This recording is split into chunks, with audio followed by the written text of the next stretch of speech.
Signs of foul play are everywhere, but the coroner's office never runs a drug panel or checks for signs of rape.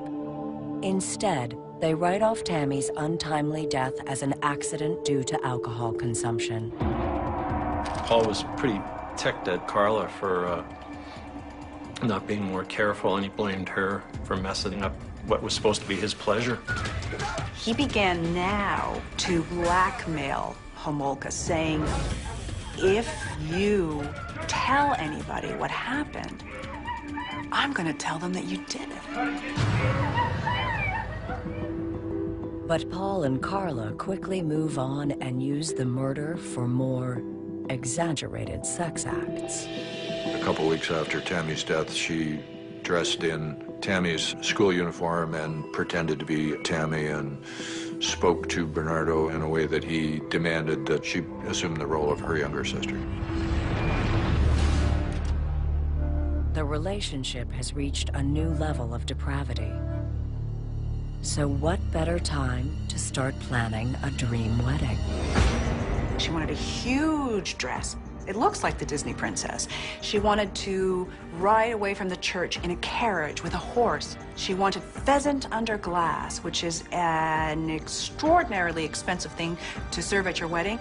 With only a few months to go until the big day, the couple rents a house together. Then he develops the fantasy to build a dungeon in his basement where he would keep abducted sex slaves and go younger and younger victims, searching for this elusive virgin victim who would satisfy his fantasy.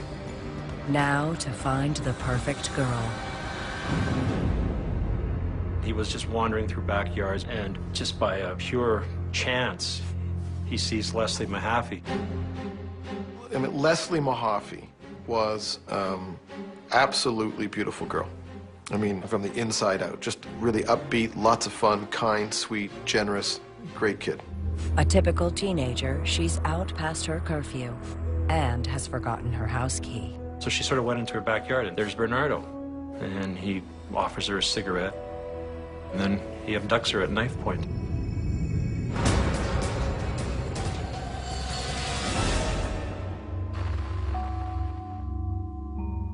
Bernardo gets his camera and goes crazy on Leslie, torturing her and raping her repeatedly.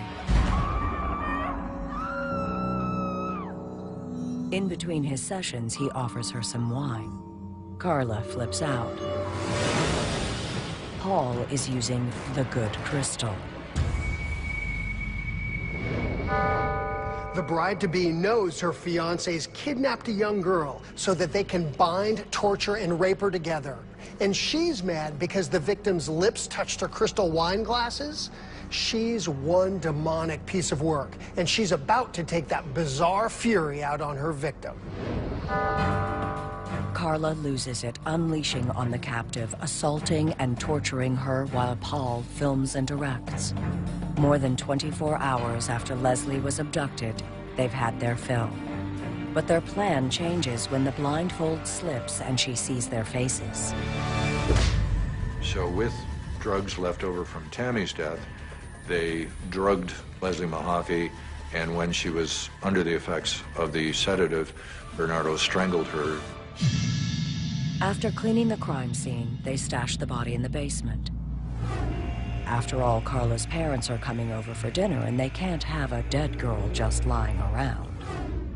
Once the coast is clear, they orchestrate a gruesome plan for disposing of the teenager's body.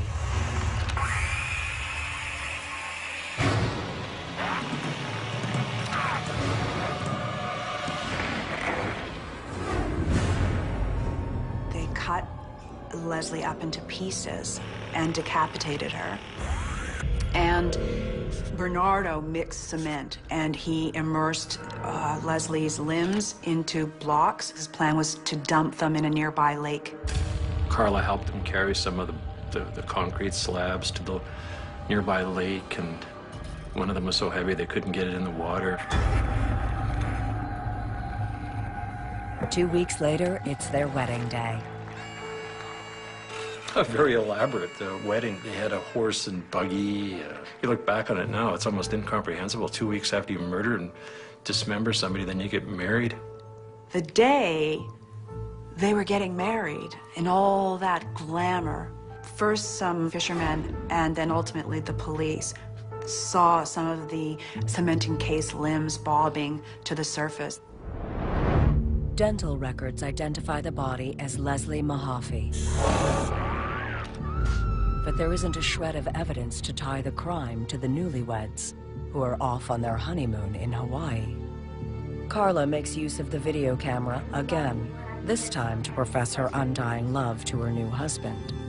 It was Carla talking about how she is just so happy and delighted that the marriage went off without a hitch and she's going to have the chance to spend the rest of her life with Paul. Well, I mean, they've just killed somebody. Chopped the woman up and put her in cement. And, oh, well, let's go to Hawaii and have a honeymoon. Still haunts me. Now, freshly returned home from Hawaii, the happy newlyweds are looking for a wedding gift for themselves. Another victim. But it won't be long before wrath causes these living dolls to turn on one another.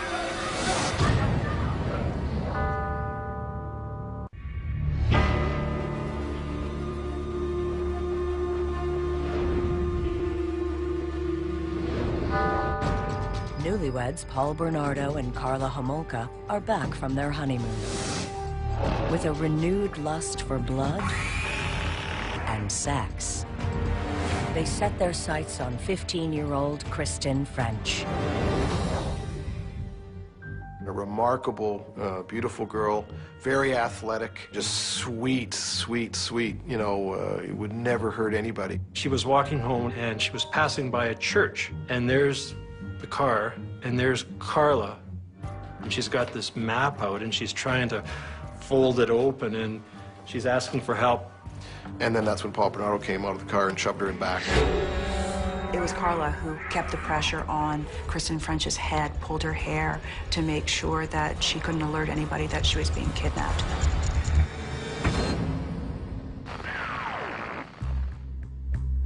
They take the girl home, roll video, and with all of Toronto searching for Kristen, brutally rape and torture her over the course of 3 days. Obviously, she saw Carla, because Carla, waved her over to help her with the map directions. They had no choice. I mean, they had to kill her. After choking the life out of her, they strip her naked and leave her in a dump in the woods. Somebody was going through the trash to see if there's anything of value and came across the body and determined it was Kristen. A young woman abducted, assaulted, and thrown away like trash. The public is panicked. At least in my lifetime, nobody could recall something like this happening. Many of us just shut down. Many women I knew just stopped going anywhere. But even the worst darkness comes to an end eventually. Soon, the two monsters are buckling under the pressure of what they've done. They turn on each other, with Carla getting the worst of it. He was ultra paranoid he was going to get caught, and he just wasn't happy. And he started just getting more violent with her and blaming her for this, so he beat her violently. She had, like, raccoon eyes. I suppose that was just the proverbial straw that broke the camel's back. Carla moves out. Then, in January 1993, more than 2 years after his DNA sample is submitted for testing, Paul Bernardo is finally identified as the Scarborough rapist. Investigators put him under surveillance while they build their case. The first person they need to question is his estranged wife, Carla. They interviewed her in relation to the Scarborough rape investigation. Certain questions that were posed to her caused her to believe that the net was closing in on the both of them. Playing the role of the abused wife, Carla hires an attorney and makes a deal. She'll give them all the evidence they need to arrest Bernardo for the murders in exchange for leniency. She said there were tapes, but she said she didn't know where they were. The government and the police moved forward thinking their only hope was to give her a deal so Bernardo would go away. On February 17, 1993, investigators arrive at the couple's home with a search warrant. What they desperately want to find are those videotapes. Paul had hidden them in the ceiling, and while an investigator searches the exact hiding place, he doesn't reach quite far enough. How could they miss it? There was just a lot of head shaking. They were very hardworking, diligent. They just missed it. You know, the long arm of the law. We called it the short arm of the law case. Without that videotaped evidence, investigators don't realize the extent of Carla's involvement. So her attorney is able to negotiate a lenient 12-year sentence. Shortly after Carla finalizes her deal, Paul Bernardo's attorney finds the tapes and turns them over to authorities. They become the key evidence in the prosecution's case. During the trial, while the videotapes were played to the jury, the TV monitors were turned away from the public so nobody saw them. But they could hear what was on the soundtrack. It was very painful. I don't think any of us really wanted to be there at some point. A lot of the reporters were just, they were sick. So much for Carla portraying herself as the abused wife. When the public learned that Homolka had been so actively involved, not just in kidnapping and holding hostage these girls, but actually had sex with them and brutalized them and had two opportunities at minimum to let Kristen French go, the outrage has never ended in this country. Seems the wife is as much of a predator as her husband. You're looking into the whites of her eyes, and you saw the personification of evil. And they were kind of empty at the same time. That's exactly the look you see in her eyes in the videotapes. It's that same demonic look that reporter Paula Todd sees when she tracks down Carla 12 years later after serving her prison sentence. She's now living in the Caribbean and is remarried with 3 children, free to live out her life in an island paradise. How painfully ironic that the woman responsible for the death of her baby sister and 2 other children is now raising a trio of her own. She can tell herself she was a victim, spend the rest of her life playing tropical Barbie, but everyone knows she's a cold-blooded monster. She's killed, she's raped, and she has eluded psychiatric diagnosis. I looked back at her and I thought, I know who you are. No matter what you try to do, I know who you are. So now, Paul Bernardo is serving the life sentence for both of them. If Leslie Mahaffey and Kristen French could say something now to Paul Bernardo, I believe it would be rotten hell. When we come back, everyone knows the big man around town, and God help you if you ever tell him no.